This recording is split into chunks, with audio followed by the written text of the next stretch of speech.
his treatment of the girls while he was on the show was, it's a bit questionable that he's been brought back in. So how do you feel about it?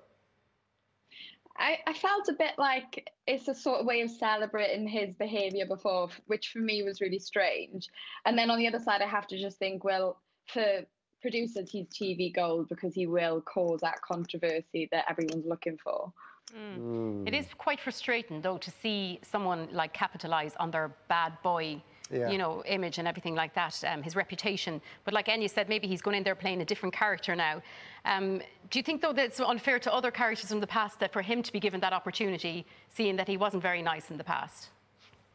Yeah, definitely. And I think for me especially, I was experiencing that at the time and everything he sort of put me through.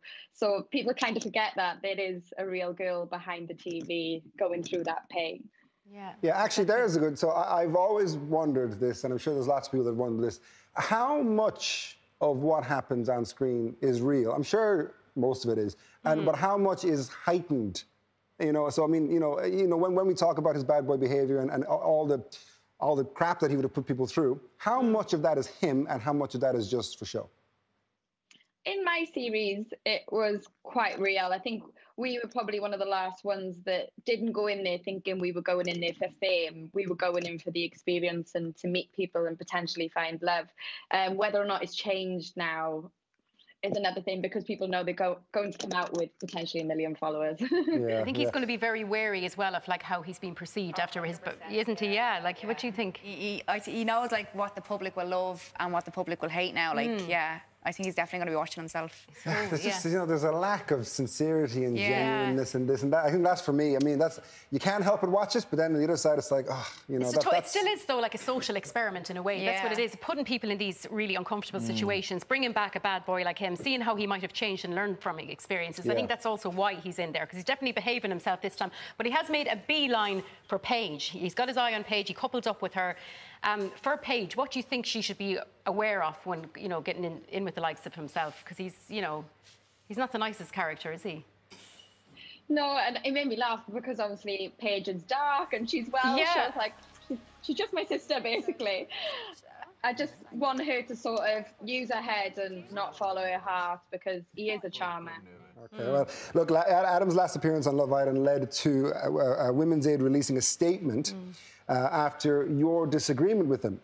Now, the scene where he smirked at you when you were crying, actually, I think is one of the scenes that will kind of go down in history. What was it like coming out and then seeing the reaction from the public after that?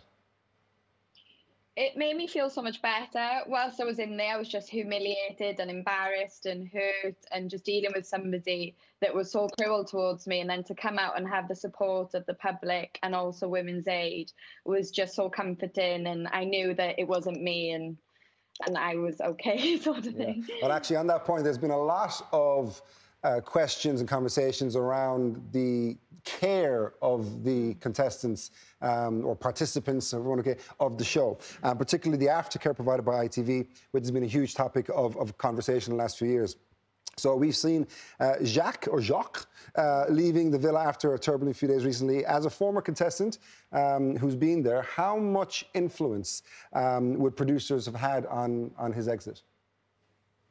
I think they could potentially have an influence there. I know in our series, Niall was taken out of the villa because of his mental health.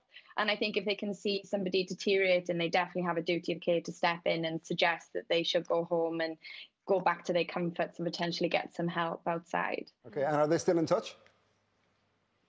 You know? So we know if we need a psychologist, they're there. I could ring them tomorrow and I can have a psychologist if I want it. And is it, I'm curious to ask, I can almost hear people on the other side of the screen wondering, how much of a need is there, it's kind of an obvious question really, for that kind of support for contestants? Is it just the odd person that might need it, or is it really something that's badly needed, which I would imagine so if you watch the show. Is it really badly needed to have that kind of aftercare and that support?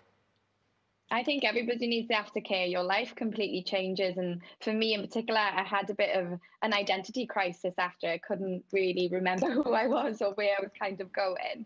But the problem is, I think you should definitely be forced to do the therapy, because people who need help don't necessarily ask for it.